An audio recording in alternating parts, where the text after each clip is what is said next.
this is the story of a Puerto Rican woman who grew up in the country. No, no, no, no. This is the story of a Puerto Rican woman who moved from the country to the city. No, no, no. This is the story of an actress from Puerto Rico who decided to be a lawyer. No, no, no. This is the story of a lawyer that decided to turn into a scholar. No, no, no. This is the story of a preacher who decided to become a homiletician and then change her mind. No, no, no. This is the story of a homiletician that decided that she was actually a practical theologian. No, no, no, no. This is the story of an all-life educator that needs to perform. All of these stories have shaped my life. This is a story of myself.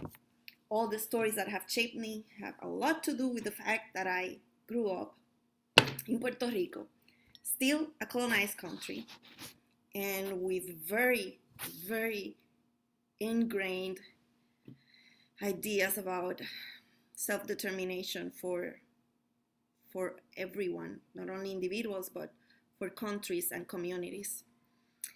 And this is a story that I want to share with you about where did my calling to be an educator started, and how that story shapes the way that I approach my scholarship and my teaching. It started on the warm sands of Rincon, Puerto Rico. My grandmother was leading a bunch of kids ranging from 6 to 14 years old. It was a sunny day, and we could hear the sound of the waves, smell the salty waters, and feel the sand under our feet. On that beach that you are looking at right now, we talked about Jesus and his disciples, and it was easy to imagine where they were when Jesus called the fishermen to follow him, as we were following this old lady. It was easy to relate to their trade as we played with fishing nets and talked to the fishermen there. And we saw their catch of that day. My grandmother led us to encounter the biblical text by facilitating for us an experience that engaged our whole beings. Soon enough, she allowed me to teach the preschoolers when I was 11 years old. This is what teaching looks like for me: facilitating experiences in community and allowing students to lead. As I followed the steps of my grandmother on that beach, I now follow the steps of Jesus as a teacher who cultivated a community of disciples and sent them to announce peace and the kingdom of God. Luke 10.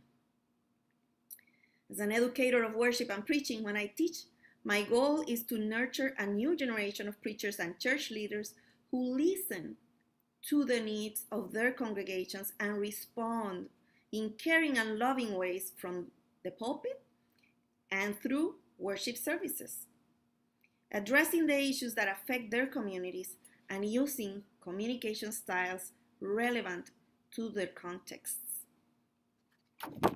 What happened, what has changed since then, is that I went to college and I studied education, and I learned about the pedagogy of the oppressed by Paulo Freire. I was in the Department of Education. My major was in theater. I studied under Rosa Luisa Marquez, who wrote Brincos and Saltos, and I learned experimental theater with her. And she knew personally Augusto Boal, who developed the idea of theater of the oppressed, that was based on Paulo Freire's pedagogy of the oppressed. And I learned about banking education and about problematizing education and about conscientization.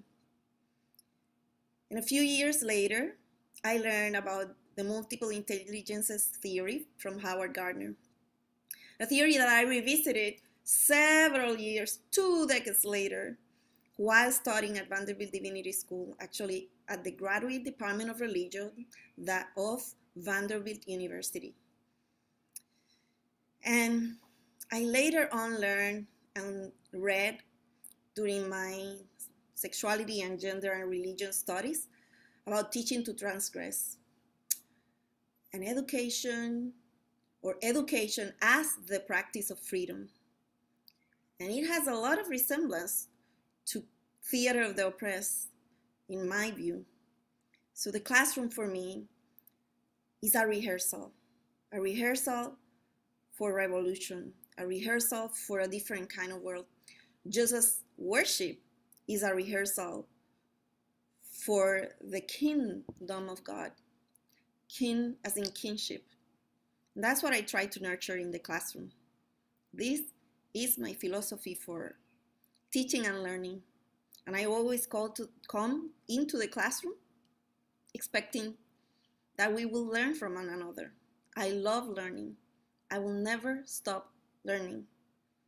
And I hope that we can co-create something together. Thank you.